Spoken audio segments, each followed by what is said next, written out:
everybody, my name is Lulu and welcome back to the Financial Corner. And as always, this is the place where we provide you with easy, implementable and effective financial tips to help you reach financial fitness and also create sustainable wealth that can help us to finish the Great Commission.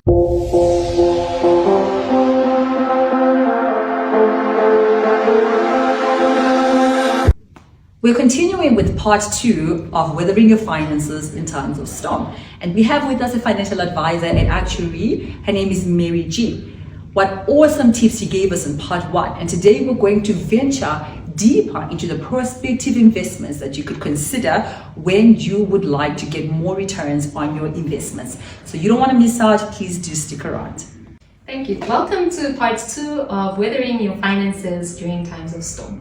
So in part 1, I was trying to take one from a point where, say you are struggling with debt and you are not able to create extra cash to start investing. Now, if you have missed that part, please go back if you are in that situation and you can then learn on ways to free yourself from debt. Now in part 2, we have now been able to create this extra cash and we're trying to find ways to grow it. Okay, now there are quite a few options that we have here in Namibia that I will share with you in this session. And I will also just like to start off with your financial goals, right? I think it's important that when you are trying to decide which investment vehicle you want to put your money in, it needs to align to what you want in the future. Right. Now, first and foremost, and I've added this in the first part, is that you should always have an emergency kit, an emergency fund, right? And that should always be a must. It should always be the first thing you ever start putting your money in when you want to invest.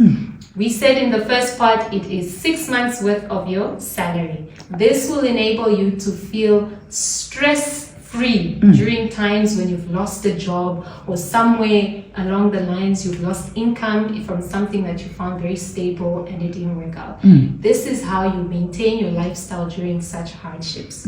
Okay, now where we can find those places to put in our emergency funds, I would advise that you look into money markets, money market accounts.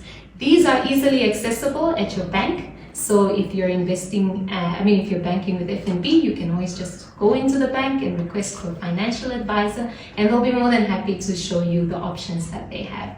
Good thing with them is that they have a good understanding of all the different types of unit trusts and money markets in the city.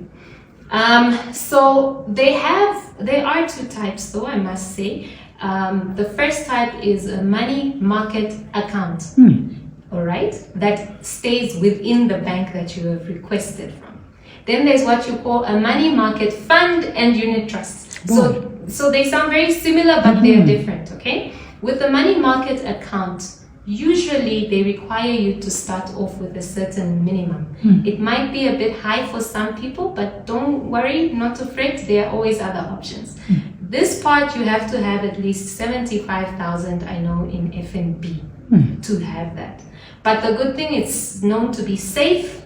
You have easy access to your funds. You can always have them within 48 hours. You can set up a debit order where you don't have to think about sending the money in. As soon as your salary comes in, it automatically deducts, and you are able to, that's how you're able to manage it. Okay, and you want something like that because I'm sure many of you have experienced it, myself included, where if money is in your current account, it's going to go. Whether you need it or not, it's gone.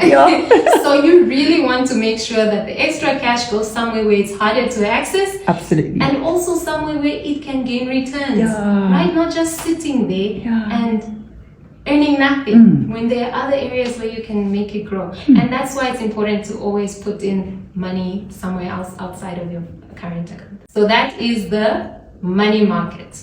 Now the unit trusts and all, you don't need to have a certain, such a high limit, minimum to start off with.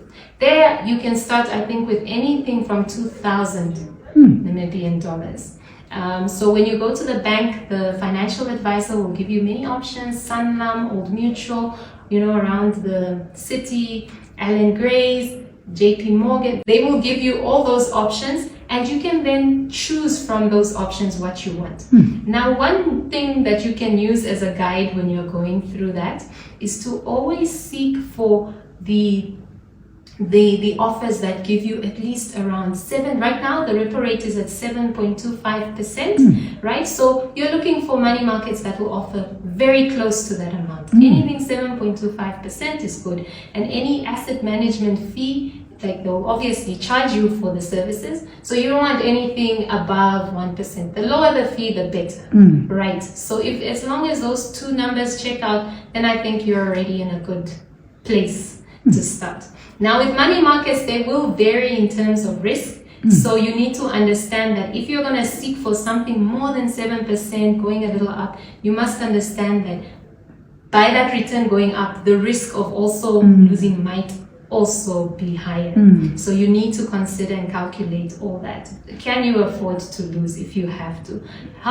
Make sure the financial advisor explains all that to you when he's showing you or she is showing you all those offers from the different types of unit trusts and whatnot. Now, so that's the the money markets and the unit trusts. Now, another option that you can invest your money in that is less conventional or common from the money markets and the unit trust is government bonds. Okay, and they also offer a little higher than what money markets offer.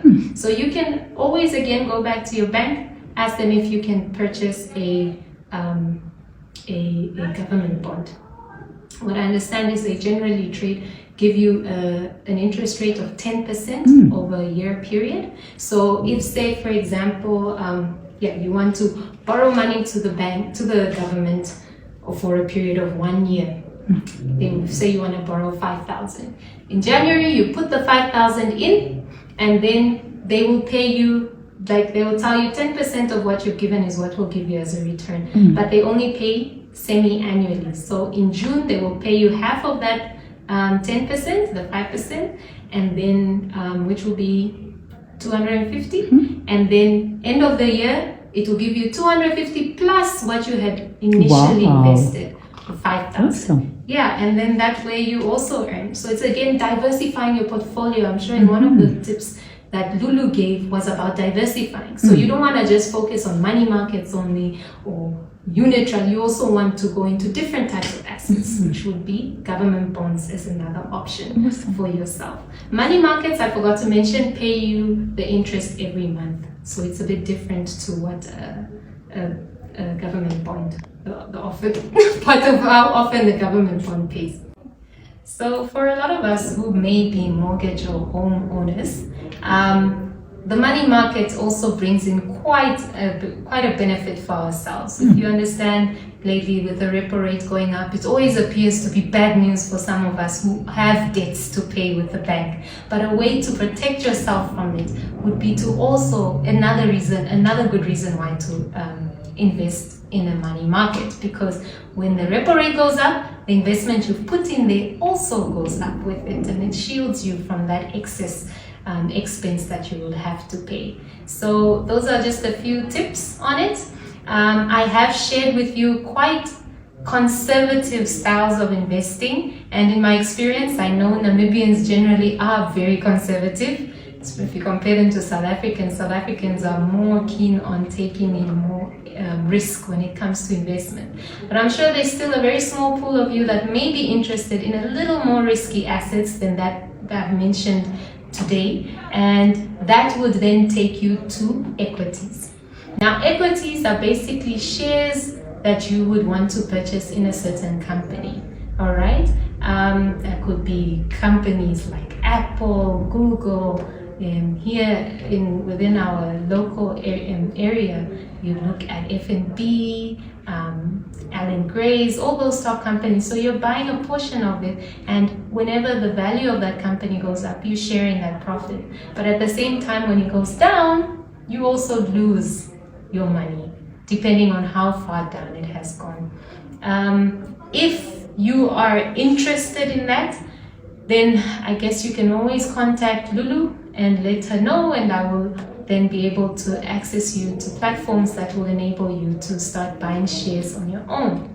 Another very controversial type of asset people are starting to buy in is the cryptocurrencies, Yes. right? Yeah. Now there, a lot of people at first began to feel it was a scam and it's a hoax, it won't last, to that, but over the few years they've proven to really stay strong, and some people are beginning to change their sentiments on it. So again, that's another new investment pool that people have started thinking about, but it is the riskiest of the group, but they have performed quite well over the past few years. But again, because it can go up quite high and down quite quickly, one would also need to be cautious about that area. But other than that, this is what we can share with you today, and hopefully it has helped. This was astounding. I mean, you've taken me back to my financial management days. And I'm like, this is real stuff, real stuff. Real.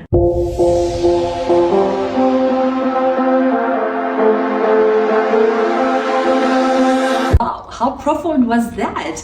I mean, I've really gained a lot understanding the various types of investments out there, the money markets, the money market accounts, the money market funds, the cryptocurrencies. How awesome to have this wealth of knowledge. And we're looking forward to having Mary G for part 3. Please do not miss out. And as always, please do like, share, and subscribe to our page. Let's tell others about this and let's grow together to reaching that financial fitness. From us here from the Financial Corner, until next time, looking forward to seeing y'all. Cheers!